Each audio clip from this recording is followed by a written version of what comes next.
Hello guys and welcome back to my channel Namrata Talks. So the topic of today's video is, as you can see, red flags in friendship that not much people talk about, and also the kind of people and friends you really need to cut off this year so that you can actually make some space for yourself and for the good healthy relationships and people in your life. But before that, as we decided in the last video, that in the start of every video we'll talk about at least two things that we are grateful for. So you really need to take a moment, type them in the comment section, subscribe the channel, like the video and share it with your friends so that we can build the community that we are looking for. So I'm giving you 2 minutes, do all these things and then we will talk about the topic. So I hope by now you have subscribed to the channel and share it with your friends, and also drop two things that you're grateful for, because the more we feel gratitude towards what we have, the more we attract. So we live by this thing, so we will practice it in our life as much as we can. So now talking about this topic, I think that I have survived so many friendship heartbreaks, so many negative people around me, that I am the most suitable person to make this video of what all not to entertain in any kind of friendship, in any kind of conversation with anyone. It doesn't even matter if it's an acquaintance or if it's a friend. It doesn't matter. You don't entertain such disrespect or such behavior in any bond in your life. So I think all the things that I'll be talking about are non-negotiables. Like, I know how it cost me when I compromised over these things, so I would not want you all to do it. That's why I'm here and giving you the advice that I can and I think is the most right. So without any further ado, let's get into the video. Okay, so the first one, and actually a very important one, is that the people who text you only when life is heavy for them and only when they are surrounded with negative thoughts every time, then it's a no no. Like, I understand that you really want to comfort your friends, you need to be there for them, and all that care that you have for them. But if a person only texts you and is only reminded of you when they're going through something, or they want to dump their emotions onto somebody, only then if they're texting you and being all friendly with you, you really need to be aware and you really need to take a step back and be like, okay, I wish you get better, your life gets better. No hate to you, no bad wishes to you, but I think I really need to take a moment and understand this, that you are just dumping your negative energy on me again and again, and I don't think I really have that much of capacity to hold mine and yours as well. I would be there to actually help you out in your problems. But if you are only calling me when you have a problem or when something goes wrong in your life, then you are just using me so that I can comfort you, and there is no other emotion or no other friendship that we share.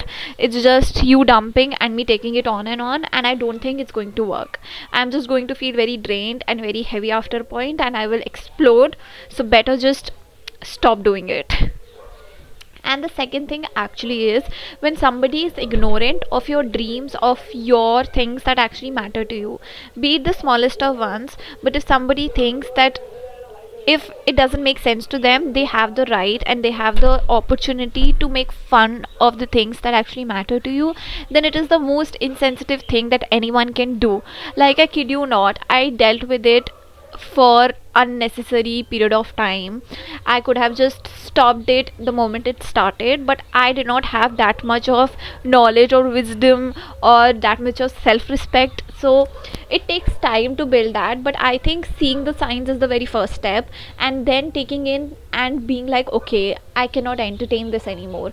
If my dreams are not making sense to you, it doesn't mean that you can make jokes about them, or you can disrespect them, or you can ask me to downplay my potential, so just because they are not very realistic to you.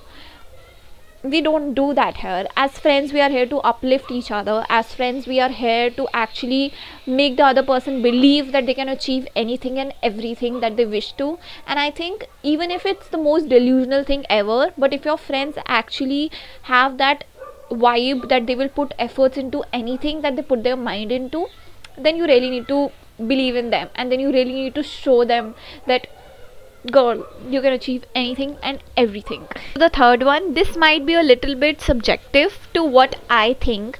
It might not be real in every situation, but I think that it's a no no for me. Okay, so the type of generation we live in, I think the friendships definitions have changed so drastically. Like, I just see people calling each other best friends, and what they do, they just hang out, they just click photos, they put on stories, and they don't have that sit and talk conversation, they don't have that emotional connection with each other. They are friends for years, but they have never cried in front of each other, and I think that's the most ridiculous type of friendship that I have ever seen. Because I think I am a very photogenic person. I like to capture memories with my friends, I like to put them on stories, I like to make edits on them. But it is not just where my friendship is limited to, it goes beyond that. We meet, we sit, we talk, we share, we know about each other, and sometimes we argue, sometimes we be like, yeah, same. And that's how you actually know the person, that's how you actually build that connection, and that's how you actually stay on the same page. That's how you understand that why they are the way they are.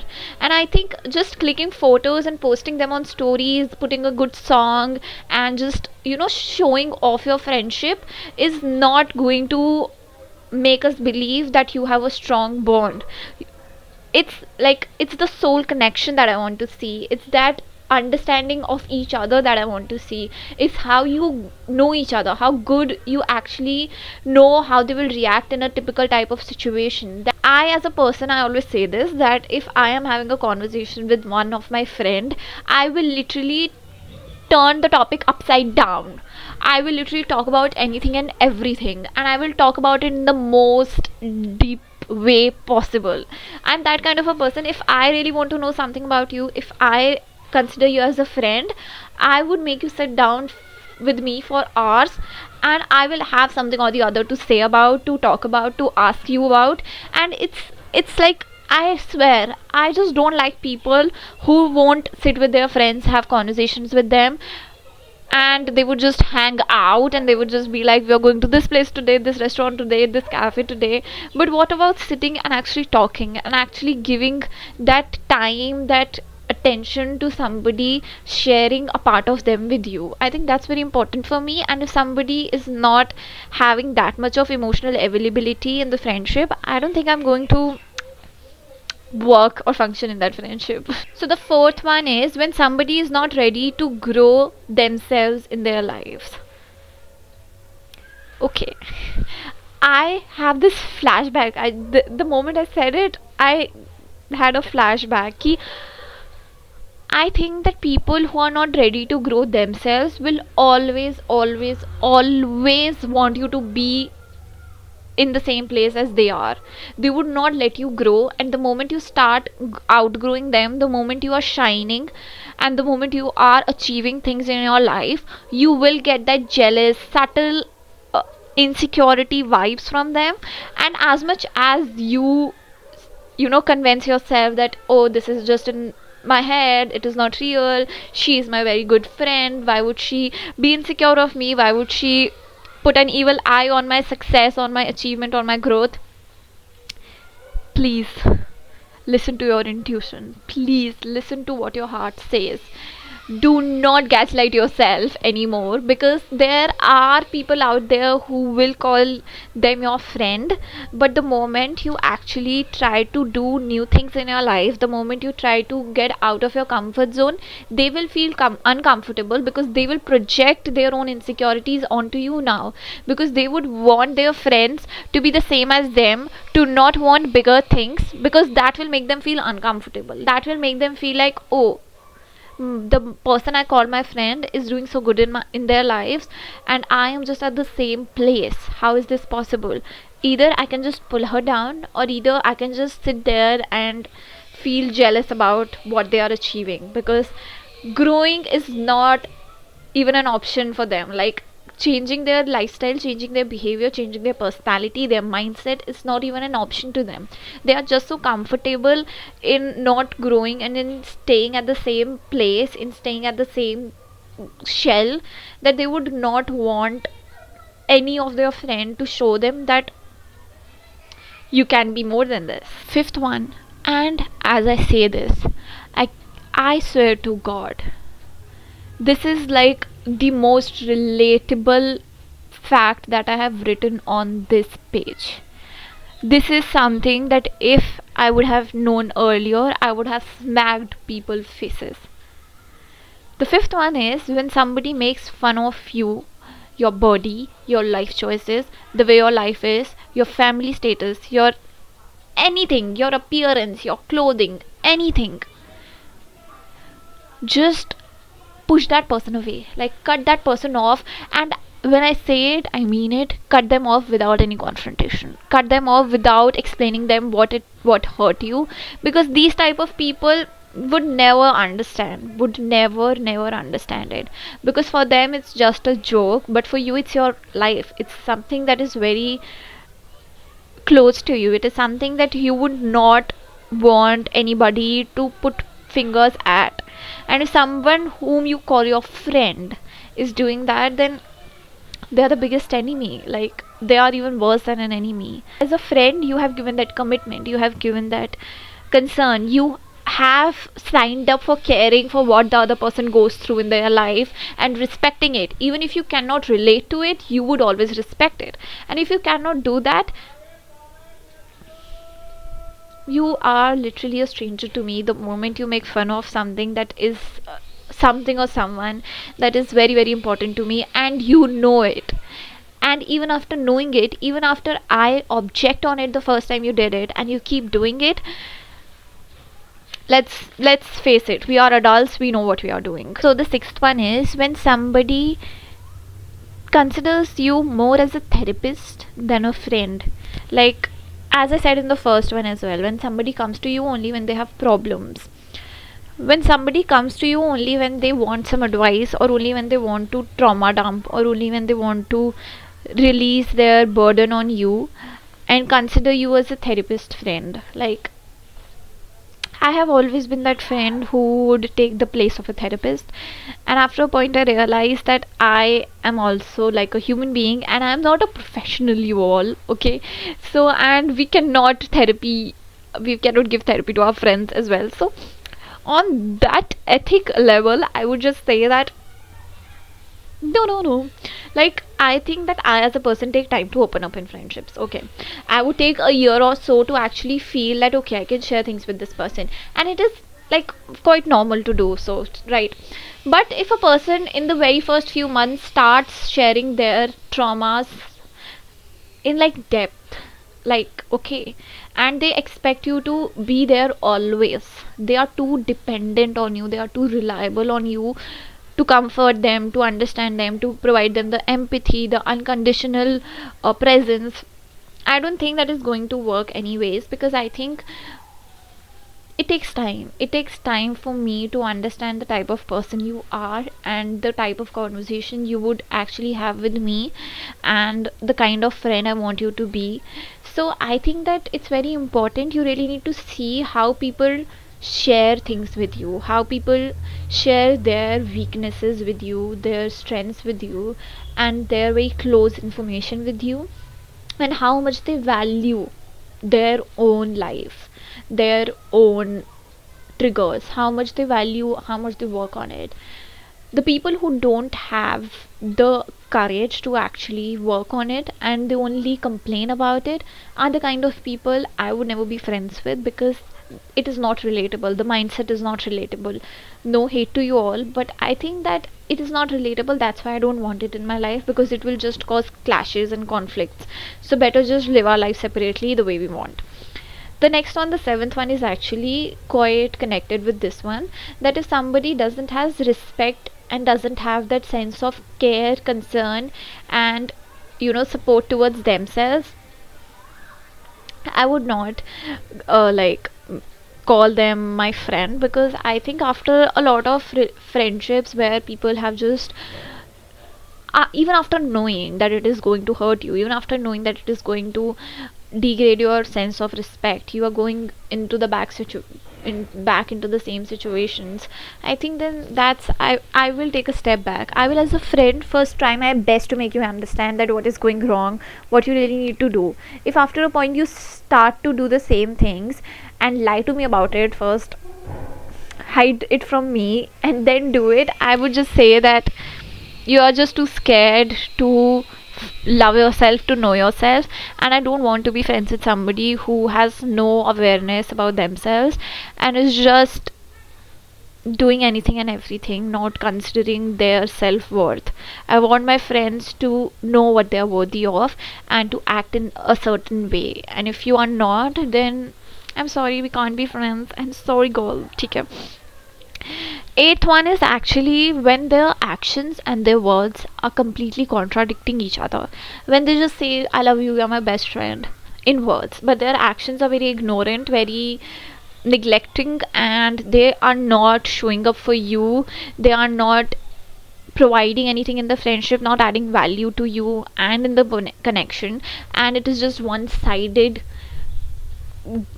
giving relationship. I think then it is quite evident that they cannot do anything and they are just using their words to flatter you, to keep you in that bond, because one way or the other they are just using you. And ninth one is actually when a friend do not call you out on your mistakes. I, as a friend, I think that I will call you out on your mistakes. I will give you an alternative that you can do this instead of this. I can be like, okay, what you have done just now, maybe to somebody else or maybe in some other situation that has no connection with me, but I will still call you out. I would still say that you are wrong here. But if they every time support you in your wrongs, and when you correct them in their wrong they take it personal, I don't think that kind of a person who would be accountable, who would acknowledge their mistakes, and who would actually have that or have that much guts to be like they can also go wrong. That is a very weird narcissistic trait, I think, not being able to see when they are going wrong. And it's not a big deal, not everybody can be right every time, and you making mistake is not the problem, but you not agreeing or you not changing it or you not learning the lesson from it is a problem to me. So the 10th one is, even at the slightest of disrespect, call them out, ask them to change their behavior, and if they are not changing their behavior, create a boundary, take a back step, and if you make that step, if you take that step, if you make that boundary very clearly and they come back to you, apologize to you and ask you to fix things, do not, please do not, because this is like the biggest problem that I have done in my life. Be it in my school, be it in my college, I have always given people the chances that they never deserved. Even after knowing in my heart that they are the same person, they would do the same things, because they themselves for their own sake won't change. So why would a person change for me? Keep this in your mind. If that person is not changing for their own good, why would they do the changes required to be your friend? You are not even a priority in their life. They are not doing anything for themselves. Why would they do anything for somebody else, and especially you? Like, so I think we really need to clock all these 10 facts, that these are all the type of people, all the type of trait you need to run miles away from, because I think I was very late to understand all these, but I think जब जागो तभी सवेरा kind of a situation. But yeah, I guess this is it, all these 10 things, and there are more which I'll be sharing in another videos maybe, if you all like this one. And I guess this is it. So you really need to save this video and watch it again. Every time you make a friend or every time you feel doubtful about a friend, just come back to this video and evaluate them, because I think evaluating friendships, evaluating the kind of people you have in your life is very important to understand whether they fit into this version of your life or not. And if they are not, then I think it's completely okay to just remove them from your life and to keep that respect as well, but not let them enter your sphere of privacy. So I think it's very important that people should know what you would entertain and what not. So have that clear sense of boundary for yourself and for the people around you, and I think most of it will work out. Just remember that even if you are losing friendships, even if you are sitting alone, and even if you have no people who would include you, just know that there is this space. The people that left actually made some space for the people that actually deserve it. So not everyone you choose actually deserve to be the choice. So just believe in yourself, believe in the kind of energy you bring to the table, work on yourself, and show the people around you how they should treat you. Be the standard for the people around you. Be the standard of how people should treat you. Treat yourself in a way that people would be like, okay, she's giving herself all these care, all this love. We really need to either be on the same page or do a little bit more to be her friend or to be anybody close to her. So I think that is it, and I really like talking to you all. Just share your feedback in the comment section maybe, and I'll see you soon in the next video. Bye bye.